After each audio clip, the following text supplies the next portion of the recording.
ഇൻസ്റ്റഗ്രാമിലൂടെ പ്രചരിച്ച വീഡിയോകളിൽ നിന്ന് പെൺകുട്ടികളുടെ പടങ്ങൾ മോർഫ് ചെയ്ത് ടെലിഗ്രാം വഴി വിൽപ്പന നടത്തിയ നിതിൻ എന്ന യുവാവിനെ പോലീസ് അറസ്റ്റ് ചെയ്തിരിക്കുന്നു. മലപ്പുറം സ്വദേശിയാണ്. ഇവനെ ഒരു കാരണവശാലും പുറത്ത് വിടരുത്. ആറ്റം ബോംബിനേക്കാൾ കഷ്ടമാണ് ഇവനെന്ന് പറയാം. അതായത് അവനൊരു നാറ്റം ബോംബാണെന്ന്. ഗൾഫിലുള്ളൊരു യുവതിയാണ് ഈ യുവാവിനെതിരെ പരാതി നൽകിയിരിക്കുന്നത്. അതേ തുടർന്ന് 8 യുവതികൾ പരാതി നൽകിയിട്ടുണ്ട്. 800-ലധികം സ്ത്രീകളുടെ പടങ്ങളാണ് ഇവൻ മോർഫ് ചെയ്ത് ടെലിഗ്രാം വഴി വിൽപ്പന നടത്തിയെന്നാണ്. 5 വയസ്സ് മുതലുള്ള കുട്ടികൾ വരെ ഉണ്ടെന്ന് പറയപ്പെടുന്നു. ഇവൻ്റെ അമ്മയുടെ സ്ഥാനമുള്ള ബന്ധുക്കളുടെ ചിത്രങ്ങൾ വരെ ഇവൻ മോർഫ് ചെയ്തിട്ടുണ്ടെന്നാണ്. പിന്നെ ഇവൻ്റെ ബന്ധുവായ ഒരു യുവതിയും പരാതി കൊടുത്തിട്ടുണ്ട്. ഇവൻ ചെറുപ്പം മുതലേ 5 വയസ്സ് മുതലൊക്കെ ഇവനെ കൊണ്ട് ഭയങ്കര പീഡനമായിരുന്നെന്ന്. ആ കുട്ടിയുടെയും ചിത്രം മോർഫ് ചെയ്തിട്ടുണ്ട്. ഇത്തരത്തിൽ അവൻ മോർഫ് ചെയ്ത ഒരു കുട്ടിയുടെ അമ്മ അവനെ വിളിച്ച് വളരെയധികം കരഞ്ഞ് പറഞ്ഞു എന്ന് ഈ ഫോട്ടോ ഡിലീറ്റ് ചെയ്യണം മോർഫ് ചെയ്തെന്നൊക്കെ പറഞ്ഞു. പക്ഷെ അവനൊരു കൂസലും ഇല്ലായിരുന്നോ. അതൊന്നും അവൻ അങ്ങനെയുള്ള ഒരു കാര്യവും മറ്റുള്ളവർ ഒരു പ്രശ്നവും അവൻ മൈൻഡ് ചെയ്യില്ലെന്നാണ്. അവൻ അതിലൂടെ പണം സമ്പാദിക്കണം, ഇത് മാത്രമേ ചിന്തയുള്ളൂ. അങ്ങനെ ഇരിക്കെ ഗൾഫിലുള്ള ഒരു യുവതി ഇവനെതിരെ പരാതി കൊടുത്തു, അവരുടെയും ചിത്രം മോർഫ് ചെയ്തുകൊണ്ട്. അവരെ വിളിച്ച് ഈ നിതിൻ എന്ന യുവാവിൻ്റെ വീട്ടുകാർ കരച്ചിലും പിഴിച്ചിലുമാണ്.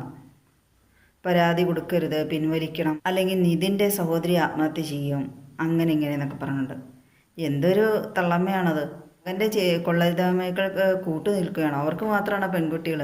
എത്രയോ പെൺകുട്ടികളുടെ ജീവിതമാണ് ഇവനിങ്ങനെ നശിപ്പിച്ചത്. അങ്ങനെയുള്ള മകനെ നിയമത്തിന് മുമ്പിൽ ഏൽപ്പിക്കുകയാണ് വേണ്ടത്. അവരൊരു മാതൃകയായി കാണിക്കണമായിരുന്നു, നല്ല അമ്മയാണെന്നുള്ളതിന്.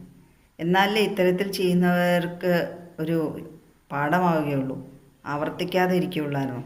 എൻ്റെ ബന്ധുവായ ഇവൻ്റെ പീഡനത്തിന് ഇരയായ എന്ന് പറയുന്ന ആ പെൺകുട്ടി പോലീസ് സ്റ്റേഷൻ എടുക്കാണ്ട് ചെന്നപ്പോൾ ഇവനും വന്നിട്ടുണ്ടായിരുന്നു. ഇവനെയും പോലീസ് വിളിച്ചു വരുത്തി പരാതി കൊടുത്തപ്പോൾ പോലീസ് അവൻ്റെ ഫോൺ മേടിച്ചിട്ട് അവന് തിരികെ നൽകിയെന്നാണ്.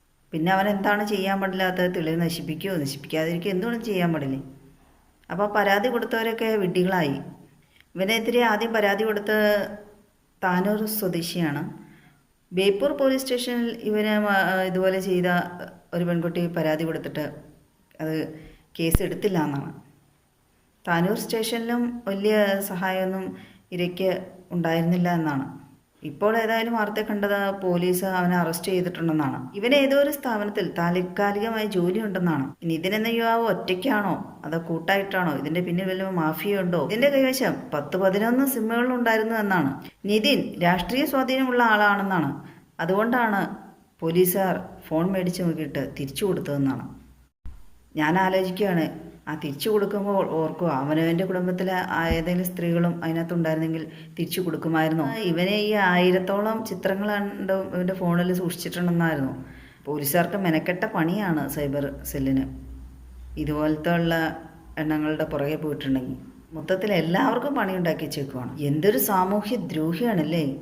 പാവം നിരപരാധികളായ പെൺകുട്ടികൾ എന്തറിഞ്ഞു? സാധാരണ പോലെ സോഷ്യൽ മീഡിയാസിൽ ഫോട്ടോസൊക്കെ ഇടുന്നു. അവർ വല്ലതും അറിയുന്നുണ്ടോ? ഇതുപോലത്തെ സാമൂഹ്യ ദ്രോഹികൾ ദുർവിനിയോഗം ചെയ്യും അവരുടെ ഫോട്ടോകളിൽ നിന്ന്. നിതിൻ എന്ന ഈ യുവാവിനെതിരെ FIR ഇട്ടത് വളരെ ദിവസങ്ങൾ കഴിഞ്ഞാണെന്നാണ് ഈ യുവതി പരാതി കൊടുത്തതിന് ശേഷം. അവൻ്റെ ആ ഫോണിൽ കിടക്കുന്ന ആ തെളിവുകൾ, അവൻ മോർഫ് ചെയ്ത ചിത്രങ്ങളുടെ എല്ലാ തെളിവുകൾ നശിപ്പിക്കാൻ ഇതിൽ പരം എളുപ്പമാർഗം വല്ലതുമുണ്ടോ? തെളിവില്ല. തെളിവുകളുടെ അഭാവത്തിൽ അവനെ വിട്ടയക്കാനും ജാമ്യം കൊടുക്കാനൊക്കെ എളുപ്പമാണല്ലോ. ടെലഗ്രാം എന്ന് കേൾക്കുമ്പോഴേ എനിക്ക് ആ തീവ്രവാദികളുടെ കാര്യമാണ് ഓർമ്മ വരുന്നത്. അതിലൂടെയായിരുന്നല്ലോ അവരുടെ പല ഇടപാടുകളും നടന്നുകൊണ്ടിരുന്നത്. അങ്ങനെയാണല്ലോ കണ്ടുപിടിക്കപ്പെട്ടതും. സമഗ്രമായ അന്വേഷണം ഉണ്ടായാൽ നല്ലതായിരുന്നു. ആ പെൺകുട്ടികൾക്കെല്ലാം നീതി ലഭ്യമായേ മതിയാകൂ.